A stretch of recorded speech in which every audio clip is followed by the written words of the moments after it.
So can I draw your attention to the board quickly? Okay. Have a look at question 13 and 14. So question 13 and 14, they give you two equations. So I've just pulled out question 13 here. They give you two vector equations of lines. Now, can you see that these are both three-dimensional lines? So lines that exist in three-dimensional space. They could literally be my arms, okay? And it's asking for the point of intersection.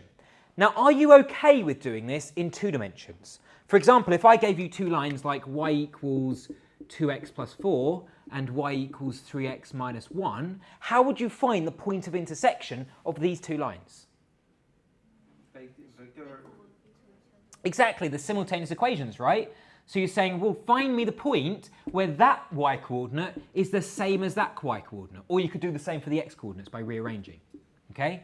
So it's literally, a point of intersection is literally saying, find me the point which is the same on both graphs, okay? Now, are you happy that in 2 dimensions, providing the gradients aren't the same, they're always going to meet once? Yeah? Because they're straight lines, they're going to meet once, because they're different gradients. Eventually they'll meet, okay? In 3 dimensions, are they always guaranteed to meet? Are they always guaranteed to intersect? Why not?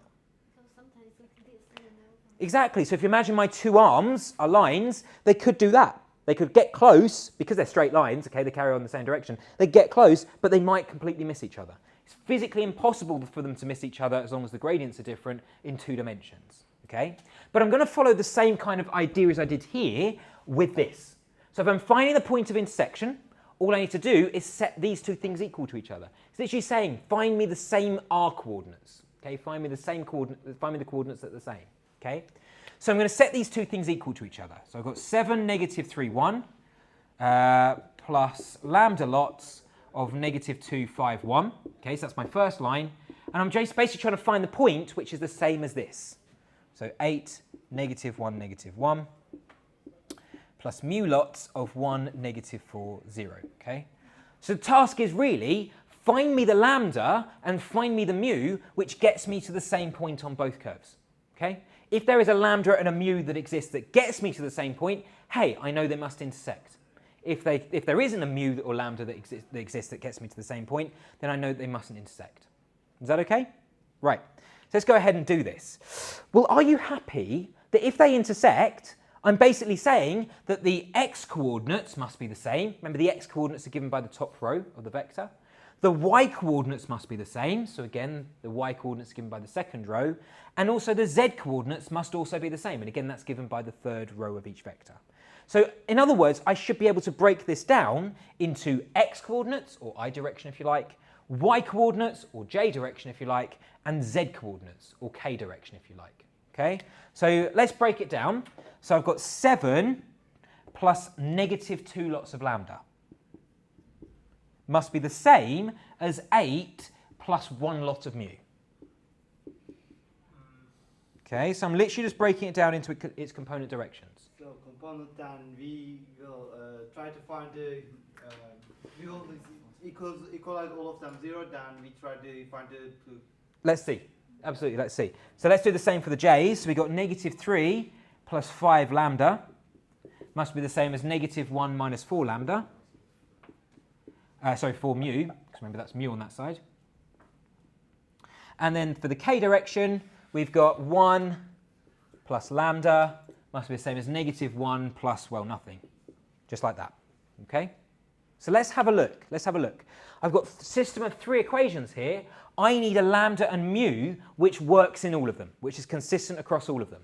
So let's see what we've got, okay? So are you happy this would be the sensible one to work with? There's just one variable that I don't know there. So, what's lambda got to be equal to? Yeah, take away 1 from both sides, I get lambda equals negative 2. Let's see if that's consistent with the other 2 equations. If it is, then we're in business. If it's not, then we know that something else must be happening. Okay? So, if lambda equals negative 2, let's see what the top equation becomes. So we get 7 lots of negative 2 lots of negative 2. What's that?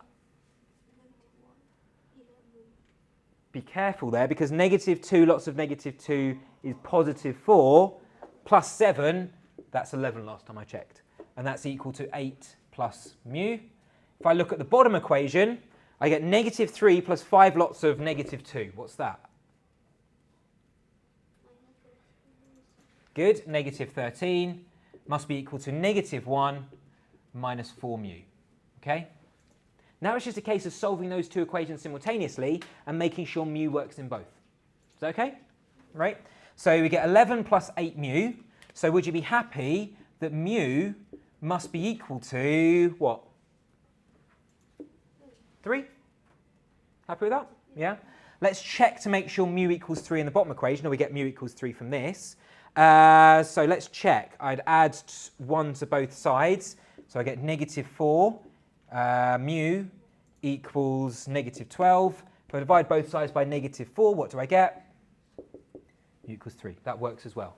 So you have to check it in all three. It's not just enough to say, oh, I'm done, I found mu and lambda. Check that it works in all three, because if it does, then you know that you can find the point of intersection. They definitely intersect. If it doesn't work in all three equations, it means that they're kind of skewed. They miss each other. Is that okay? So let's have a look then. So one final thing is to actually find that point of intersection. I know that mu equals 3. That works. Or lambda equals negative 2. I just need to choose one, stick it into one of these two equations, and then I'm away. Yeah, because it should work in both. So let's do it in R1. So R1, I need to use lambda equals negative 2. So I get 7 minus 2 lots of negative 2. So that's effectively the same as plusing 4, right? So I get 11. And then I get negative 3 minus 2 lots of 5, which is negative 13. Yeah? And then 1 minus 2 lots of 1. What's that? Negative 1? Yeah, you happy with that? So in other words, that there is the point of intersection. 11, negative 13, negative 1. Just to show you, if I stuck it in the other equation, it should also work. So I should get exactly the same point. Let's check it. So I'm now using mu equals 3. So I get 8 plus 3 times 1. That's 11. Negative 1 plus 3 lots of negative 4, that is negative 13, yeah? And negative 1 plus 3 lots of 0 is negative 1. You're happy you get the same in both equations, okay? So that's how to find the point of intersection. It's literally just simultaneous equations, break it down into ijk components, and then solve this system of equations. If you get a mu and lambda that is consistent across both, then you can just stick it into one of the equations and you're away. You found the point of intersection. All good?